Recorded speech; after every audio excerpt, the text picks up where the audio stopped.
राह चलेला तो टोकेला सोनार सैया जी,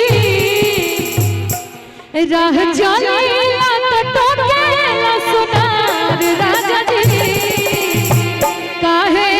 नथिया गढ़वला उदार राजा जी, काहे नथिया गढ़वला उदार राजा जी,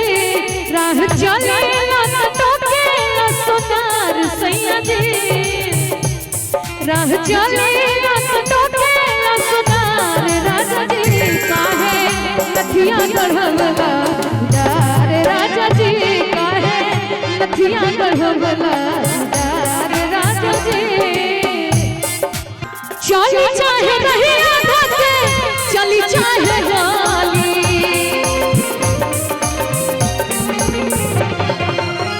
काहे लागी है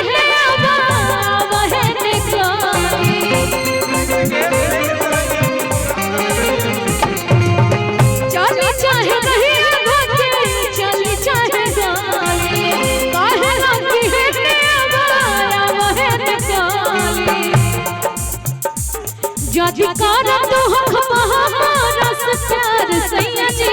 जदिकारा तो हम हमारा प्यार राजा जी, जाके अजुए चुकादा उधार राजा जी, जाके अजुए चुकादा उधार राजा जी, राह चलेला तो टोकेला सोनार सैया जी, राह चलेला तो टोकेला सोनार सैया जी, काहे नथिया गढ़वला उदार राजा जी, काहे नथिया गढ़वला उदार राजा जी। ले आइला का बनाया वही छोटे पाखला राजा लइका बाती,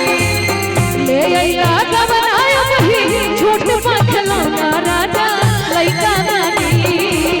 सूती बिछा के कुछ दिन अलगे बिछौना राजा लइका बानी, सूती बिछा के कुछ दिन अलगे बिछौना राजा लइका बानी, काहे नथिया गढ़वला उदार राजा जी।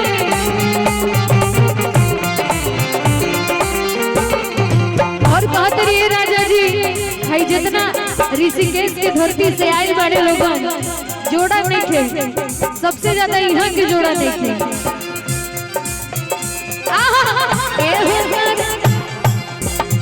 प्रभाकर जी,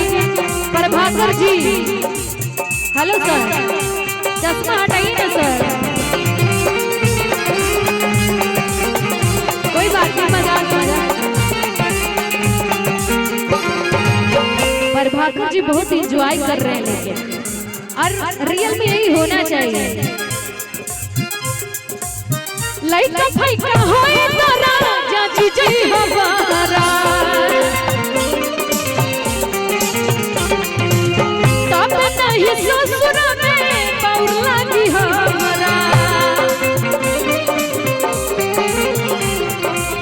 लइका फइका होए तो राजा जी जई हमारा, तब नहीं ससुर